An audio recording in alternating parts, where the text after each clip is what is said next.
హల్లెలూయా! దేవునికి స్తోత్రం. ఈ వాక్యం వింటున్న వారందరికీ యేసుప్రభు వారి నుండి ఆశీర్వాదం, ఆరోగ్యం, ఐశ్వర్యం, సంతోషం, సమాధానం, నిరీక్షణ కలగాలని ప్రార్థిస్తూ, సమస్త మహిమ, ఘనత, స్తోత్రం యేసుప్రభు వారికే చెల్లిస్తూ, ఈరోజు మనం పరిశుద్ధ గ్రంథం నుండి అపోస్తలుల కార్యములు 20వ అధ్యాయం 29వ వచనం చదువుకుని ధ్యానించుకుందాం. నేను వెళ్ళిపోయిన తరువాత క్రూరమైన తోడేళ్ళు మీలో ప్రవేశించునని నాకు తెలియను. వారు మందను కనికరింపరు. క్రూరమైన తోడేళ్ళు మీలో ప్రవేశించి మిమ్మల్ని మార్గం తప్పించడానికి ప్రయత్నిస్తాయి. జాగ్రత్తగా ఉండమని వాక్యం సెలవిస్తోంది. మనల్ని దేవుని మార్గం నుండి మళ్లించడానికి అపవాది వేసే ఎత్తులు ఇంతంత కాదు. ఎలా అయినా సరే మోసపుచ్చి తనతో పాటు నరకానికి తీసుకుని వెళ్ళాలనే ఎత్తులు వేస్తాడు.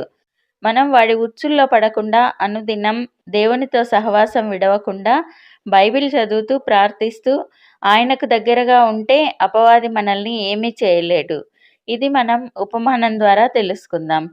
ఒక అడవిలో ఒక తోడేలు ఉండేది.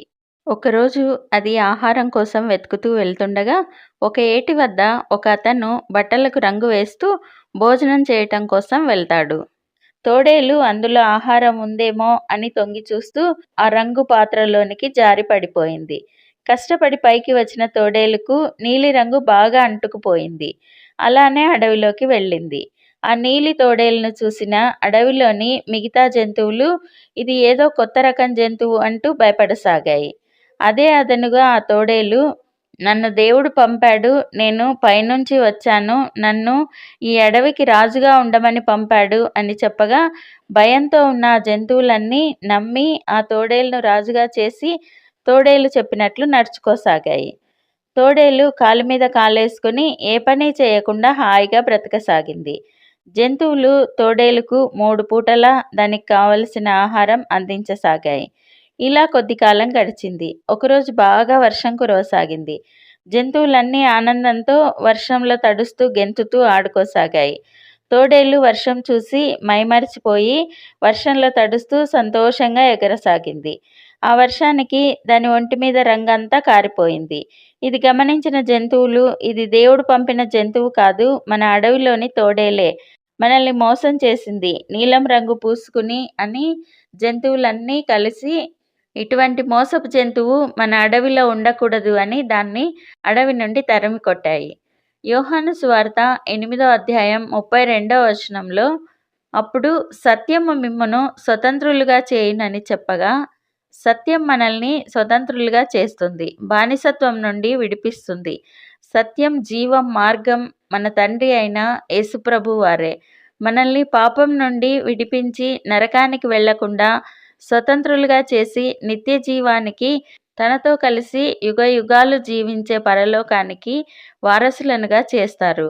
అపవాది ఎన్నో కుతంత్రాలు పన్నుతాడు. దేవుని గురించి అబద్ధాలు చెప్పి తోడేలులాగా మనల్ని మోసం చేయాలని అనుక్షణం ప్రయత్నిస్తాడు. మనం దేవుని వైపే చూడాలి. ఆయనతోనే సహవాసం చేసి ఆయన ఇచ్చే సర్వాంగ కవచం ధరించుకుని జంతువులన్నీ తోడేలును తరిమి కొట్టినట్టు మనం కూడా అపవాదిని తరిమి కొట్టాలి.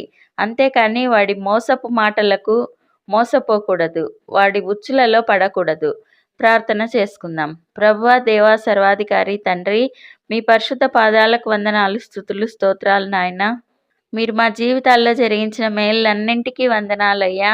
క్రూరమైన తోడేళ్లు వస్తాయి, వాటికి కనికరం ఉండదు, జాగ్రత్త అని నేర్పుతున్న తండ్రి వందనాలయ్యా. మేము ఎటువంటి మోసాలకు లొంగిపోకుండా మమ్మల్ని మీ శక్తితో నింపండి నాయన. ఈ ప్రార్థనలో పాల్గొనే వారెవ్వరూ అపవాది మోసాలలో పడకుండా వారి చుట్టూ అగ్ని కంచె వేసి దూతలను విడుదల చేసి కాపాడండి.